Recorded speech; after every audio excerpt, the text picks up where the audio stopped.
Hello everyone, welcome to our channel আমাদের প্রতিদিন। আজকে আপনাদের সাথে খুব সহজে দই বড়া বানানো দেখাবো।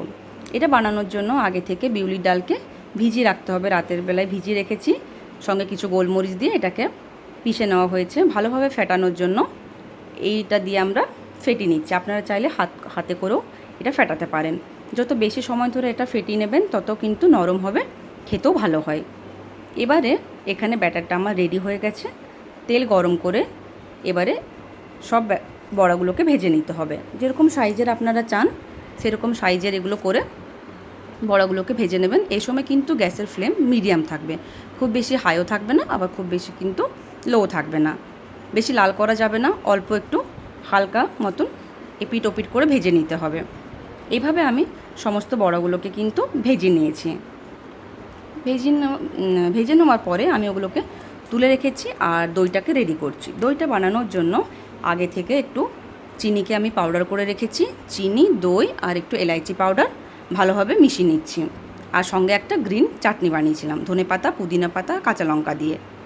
এবারে যে বড়াগুলো আমরা বানিয়েছি সেগুলোকে একটু গরম জলের মধ্যে হালকা একটু নুন দিয়ে আর একটু হিং দিয়ে ওই বড়াগুলোকে ঢেলে নিচ্ছি। এবারে ওগুলোকে হাতে করে প্রেস করে এক্সেস জলটাকে বার করছি। এতে জলের সাথে কিন্তু যে তেলটা আছে, এক্সেস তেল, সেটাও বেরিয়ে যাবে আর খেতেও ভালো লাগে। এবারে যে দইটা আমি রেডি করেছিলাম সেই দইয়ের মধ্যে সমস্ত বড়াগুলোকে কিন্তু ভিজিয়ে নিতে হবে।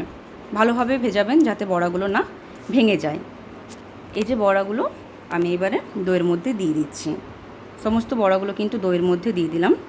এবারে 15 মিনিট বাইরে রেখে ওটাকে ফ্রিজের মধ্যে রেখে দেবো ঠান্ডা হওয়ার জন্য। ওপর থেকে একটু চাট মশলা দেব, একটু কালো নুন আর একটা ইমলির চাটনি আছে, মিষ্টি চাটনি, ওটা দিয়ে আর গ্রিন চাটনিটা দিয়ে রেডি করে নিতে হবে। ঠিক আছে, এখানে আমি দেখাচ্ছি আপনাদেরকে, প্লেটের মধ্যে সাজিয়ে নিচ্ছি। খুব ভালো হয়েছিল খেতে, আপনারাও বাড়িতে বানাবেন।